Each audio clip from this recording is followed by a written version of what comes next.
A lot of lightning and thunder out there last night. It was lighting up the sky, Craig, and of course right now we're still keeping a close eye on Fred. So what's the latest? Right, so we're feeling much better about Fred tonight. Remember, one of the things we had talked about throughout the course of the storm was that could it survive Hispaniola? It looked like it was going to go right over it. It did go right over it, and if you were with us, I think it was Monday or Tuesday, all the days blur together when we're covering the tropics.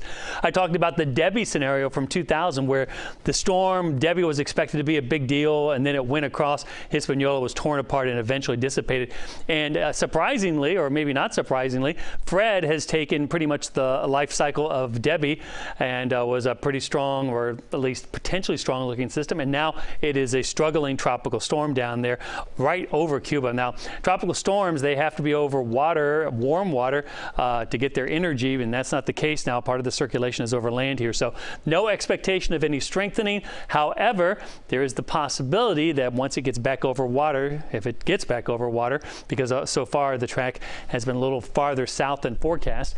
If it gets back over water in the tomorrow time frame here, it could become once again a tropical storm, but it would be a minimal tropical storm. And in fact, the yellow area here, that's the extent of the tropical storm conditions. You can see it's not that big, maybe touching the Keys there, the lower Keys. So why the tropical storm watch still up to the upper Keys? The Hurricane Center doesn't like to turn on and off watches, every advisory.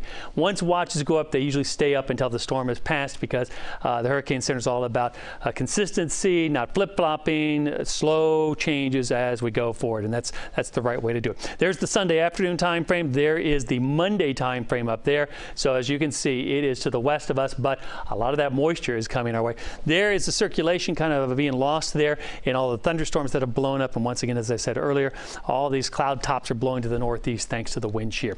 There's the lopsided storm moisture. Here's the deepest moisture near and east of the center. So as Fred moves to the northwest, that moisture comes with it, increases later tonight and tomorrow. Showers, thunderstorms, heavy downpours, some gusty winds tomorrow.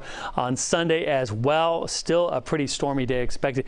Even on Monday, if we get caught under this moisture tail, it might be to our northwest, it might even develop to the east. If we get caught under it, it is going to be a very, very stormy day again on Monday, and flood potential is very, very high. Here's the radar of this evening. You can see some showers and thunderstorms now racing to the northwest towards the Keys, but for the time being, though, it is mostly quiet in South Florida and the Keys. Now our next tropical system is Tropical Depression 7, expected to become Grace. Winds at 35 miles an hour, moving to the west. So tropical storm watches have now been issued through Puerto Rico, the Virgin Islands, as well as the northern Leeward Islands. There's the future track on Tropical Depression 7. Once again, this is the Monday time frame. Is there going to be a land interaction? It's a possibility. Then going up into Tuesday, and then there's the Wednesday afternoon time frame.